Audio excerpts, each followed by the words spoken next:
we're just a few days away from Halloween, and luckily I found a couple more ripe figs out here in the garden. Pulled another Florea. Florea has been a terrific fig to have. It's super productive.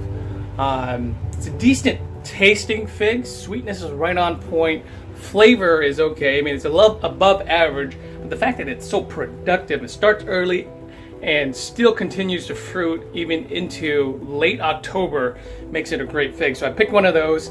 I also picked a Rob's Genovese Nero. Now this thing was actually starting to fall off the tree, so unfortunately it's not perfectly ripe. So I'm expecting some disappointment in terms of flavor, but I had to pick it.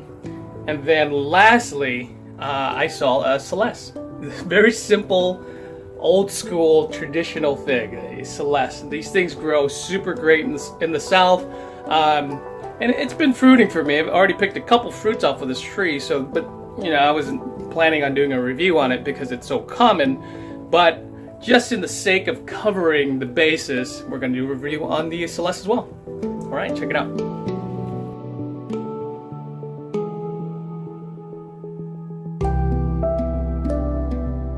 Forgot about this Celeste tree that I have here, and I've had a couple fruit off of this thing, but Celeste is just one of those common figs that just like the Desert King or anything else, gets overlooked pretty easily. But let's give this guy at least a review, because Celeste is one of those figs that are found in the south just about everywhere. I just pulled this guy. So Rob's Genovese Nero off of the tree. And this is the tree right here. I don't think it was fully ripe. It was just starting to break off. Let's try this guy today.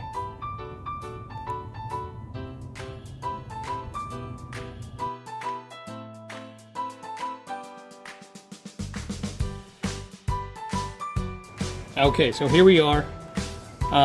Today is extremely wet. It is raining all week.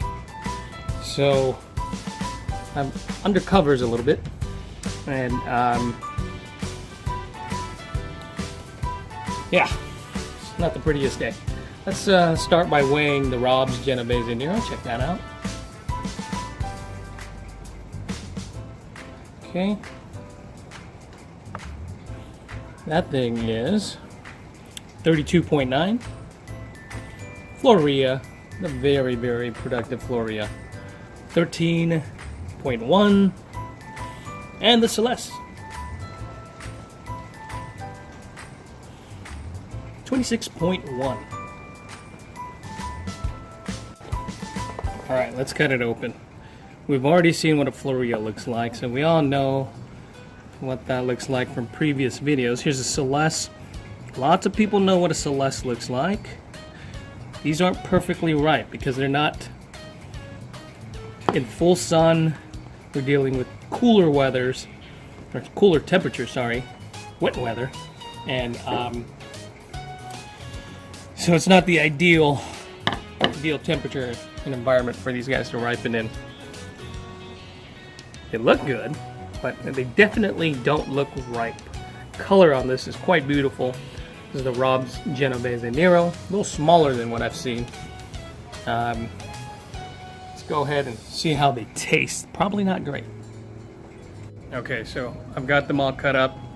I'm going to try them out. I know this Rob's Genovese Nero is nowhere near the ripeness that it should be, but this is the best we're going to get, considering there's no more heat units coming in the forecast, and they're starting to fall off in the greenhouse.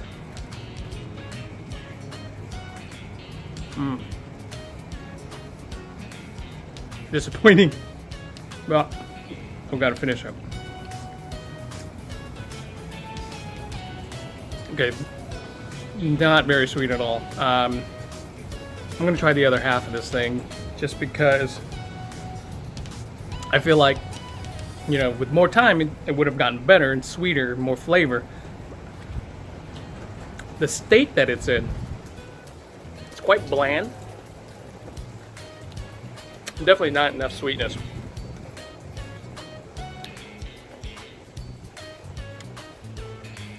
if I had to review it and give it a score, I say between 4.5 and 5 in terms of taste. Sweetness is just not even, between 3 to 4, maybe closer to 4, but not very sweet at all. And again, I blame this on the weather and the time of year that it's ripening. Let's try the Celeste. Okay. You know, and everybody's tasted Celeste before. I'm pretty sure.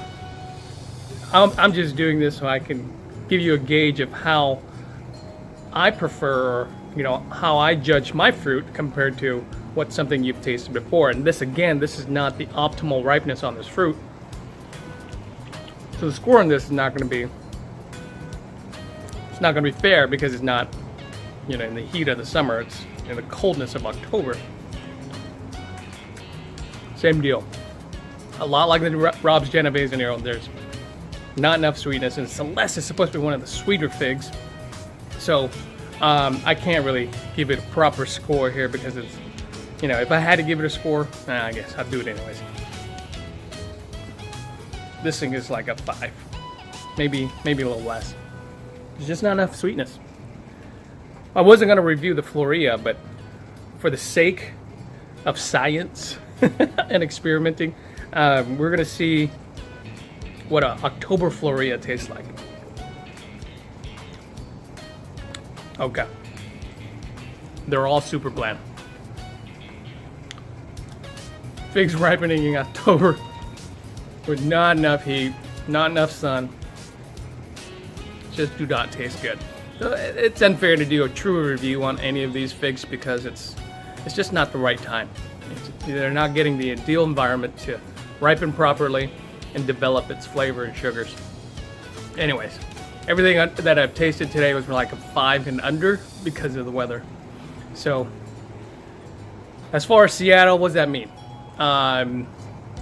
You don't want to buy figs that you have to ripen in the greenhouse in late October. It just won't be good. If you're gonna have to decide on the type of figs to buy or the kind of figs to buy, you want figs that ripen at the very latest, the beginning of October. So I'm working on a list, and I'll put a link below as far as what figs have ripened for me and in what time frame. So if it's a Breba, it's going to ripen anywhere from like June up until August. If it's an early fig, it's going to ripen anywhere from June up until, I say, through August. And then if it's a mid-season fig, I would categorize that. Mid-season figs would ripen anywhere throughout September, up until about maybe the first week of October. And then late figs, anything from mid-October and later would be considered a late fig in my book. So if you had to decide, check out my list. You'll see whether or not, you know, a certain variety, if you're looking at it and you have cool temperatures like ours, whether or not they'll ripen in your area and what time frame. So anyhow, I hope you find that helpful, and maybe I can do some more videos before the winter kicks in and it gets too late. See you next time. Bye-bye.